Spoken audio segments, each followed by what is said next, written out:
Mesdames, Messieurs, bonsoir et merci de rester fidèles au programme de la télévision du Burkina. Au menu de ce flash d'information, il y a cette cérémonie solennelle de remise de toge.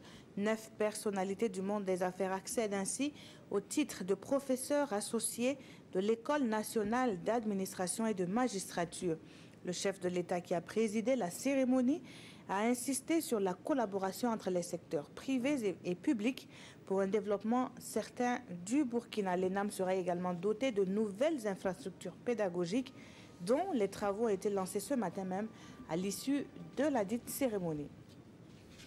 Dans le même temps, les acteurs du ministère en charge de l'éducation nationale prenaient connaissance des nouveaux curricula d'enseignement, des documents adaptés aux réalités socio-culturelles du Burkina. Voilà ce que vise le département de Stanislas Ouaro. Pour cela, ces acteurs sont invités à se pencher sur 47 guides pédagogiques qui seront mis au profit des enseignants du préscolaire, du primaire et du post-primaire.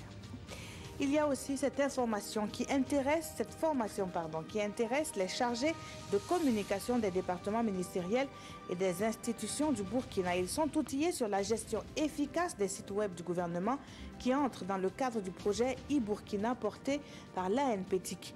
L'Agence nationale de promotion des technologies de l'information et de la communication déroule ainsi le contenu de ce projet qui va permettre à terme de doter les institutions nationales de sites web fiables avec des informations vérifiées. À Khartoum, les manifestants maintiennent la pression devant le QG de l'armée. Ils veulent un changement de fond avec un transfert du pouvoir à un gouvernement civil. Ce lundi, les organisateurs des manifestations au Soudan appellent les protestataires à rester mobilisés devant le siège de l'armée, dénonçant une tentative de dispersion du sit-in qui mobilise depuis 10 jours des milliers de personnes.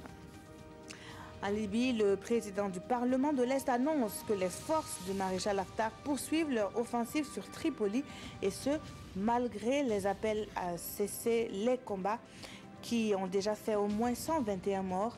Le président de la Chambre des représentants qui soutient le maréchal lui assure les habitants de la ville que la campagne pour libérer Tripoli sera limitée et ne violera aucune liberté. Mais en revanche, la bataille permettra de rétablir la sécurité et de lutter contre le terrorisme. Voilà donc pour ce flash d'information. L'information revient dans moins d'une heure avec le journal des régions sur une présentation de Adama Koulibaly. Je vous retrouve à 20 h.